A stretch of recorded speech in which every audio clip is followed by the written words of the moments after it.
All right, folks, so we are currently between Mercury going direct on March the 28th and the next new moon in Aries on April the 5th, Aries being the first sign of the zodiac. So this is a very transitional time, and it is a pregnant time after all that the retrograde has brought us. Let me cover the most tactical part of the reading first, and that is that we are 3 days before a new moon, and these next 3 days might see us start to slow down, lose energy, want to rest, want to restore, and also in many respects wrap things up that started around March the 6th. The last new moon was on March the 6th, the day after Mercury went retrograde on March the 5th.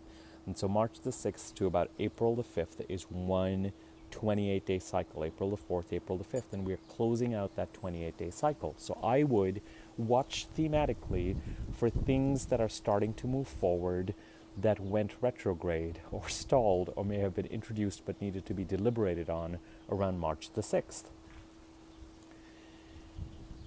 And things are slowly starting to move forward. They're not galloping yet, and that's okay. It's actually preferable. Indeed, I would say that anything that is started now, or is you're trying to wrap things up, or trying to put, on the one hand, there's the energy of wrapping things up. On the other hand, if there's really something that you want to complete or start in some sort of a decide, chances are if you wait till after April the 5th for really all the cobwebs to clear and to have a clearer sense of direction. And it may very well be that not only do you resolve at that point to move forward in certain directions, it could be that external events facilitate that. Right now, it's more about rest. It's more about dealing with a certain amount of depletion. It's because there's every chance or possibility that if you start something or want to see something big happen over the next, in the past 3 or 4 days, past week, or in the next 3 or 4 days, chances are it could run into some stalls. It could run into, it may reach completion, it may wrap up, or there's something not very satisfying about it. So I would almost say to actively be engaged in doing something, wait a few more days, let the new moon start and then take it from there. But the bottom line is the energy is flattening out. In some ways, if certain smaller things can be completed, wrapped up, put behind us, great. But the larger question in my mind becomes, as Mercury goes direct, where are we, and can we take this as a week of reflection in the following way? This particular Mercury retrograde, as I've mentioned to you numerous times before, is thematically linked to crises from 2015-2016, late 2015-2016, that may have come up somewhat dramatically, mid-November 2018 to end December 2018, and then came back up in a bigger way starting February the 10th. February the 10th, Mercury came into Pisces. March the 5th, it went retrograde. March the 6th, we had a new moon in Pisces. March the 28th, it went direct. And it is now direct and will leave Pisces on April the 17th. While Mercury has been in Pisces, it has met up with the planet Neptune 3 times. And twice most recently, once today on April the 2nd, and once I think, March 22nd, 24th, I can't remember the exact date, but last week of March. And Mercury meeting up with Neptune, take a look at my last video, I would describe as sort of the murkiest of the murkiest depths. You have the planet of clear thinking and transactions being held by the hand and being swum around the deepest part of the ocean by the Lord of the ocean. And it is not Mercury's comfort zone to be in that dark and that murky and that floaty a space. So Mercury is not necessarily happy in Pisces. What does all this mean? What it means at this particular point in time is that ever since Mercury has gone direct on the 28th, there's an effort to reach clarity. There is an appreciation for things that have been revealed, and there is an effort to reach clarity. It is as if while Mercury has been retrograde in Pisces, our ability to know what is going on, for a mind to grasp and make sense of things, not understand, know, not believe, know.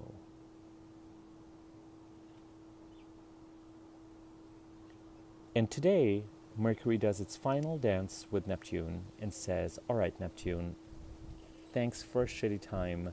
I'm going back out into the sun on April the 17th. I'm going to go into the sign of Aries, clear, bright day, and things will become clearer again. But the path to clarity is now emerging. And the first part of this clarity is,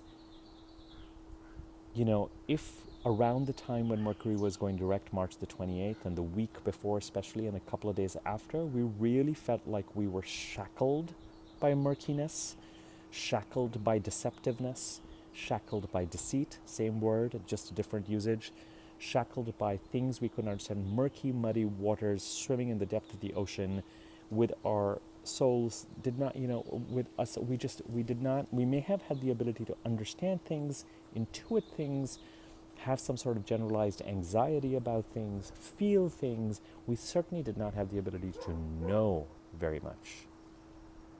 And it is this ability to know and to make sense of where we have been that is now starting to return to us.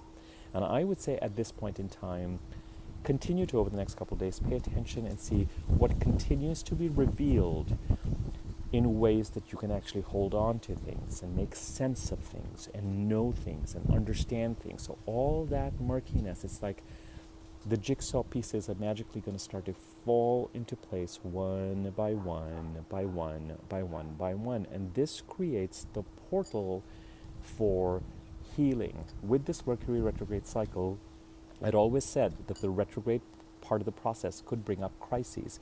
And for the most part, from whatever I can see, it did. It may have been, for some people, a little quieter, a little more existential, a little more in the space of generalized anxiety for a long part of it that became specific anxiety at a certain point. And for other people, it could have actually become a full-blown crisis at some point, particularly around the full moon of the 20th in some ways. That could have inaugurated a period. That week after the 20th could have brought a period of full-blown crises, Clarity, it's clear that things are murky. And so now I'm going to react to it. And now we are at a place where gradually we get to sift the wheat from the chaff, but we really start to enjoy the fact that Mercury is no longer being held by the hand by Neptune and swum around. And it can see that there's a top to the ocean that it can swim towards, and then beyond it, when it breaks free from the water, it can breathe, and there can be greater clarity. As you contemplate this clarity, as you start to know what has been going on, and start to understand what this crisis means, you can then start to contemplate healing. Venus, the planet of relationships and love and money and art, is now in Pisces as of the 26th and will be here till April the 20th. And this is a fundamentally healing energy. But the question of healing is going to be individual to each person. On a certain level, healing could mean people come together and they celebrate and the crises are put behind us and everything is fine. People heal. People are dealing with illnesses and there could be some sort of a recovery. I suspect that healing is a much more personal thing for each person and for each crisis. Healing can also mean once and for all walking away. Healing can also mean getting yourself out of a room or a situation that is truly toxic. And if it's related to 2015, 2016 crises, and if it's something that came up in November, December again, I would advise you, as you truly start to get a sense of the facts and know the facts, very mercurial, very Mercury-based, finally, start to understand what that healing process might look like. Because it could be that it somehow does free you from something that has been holding you back. Now, some people may,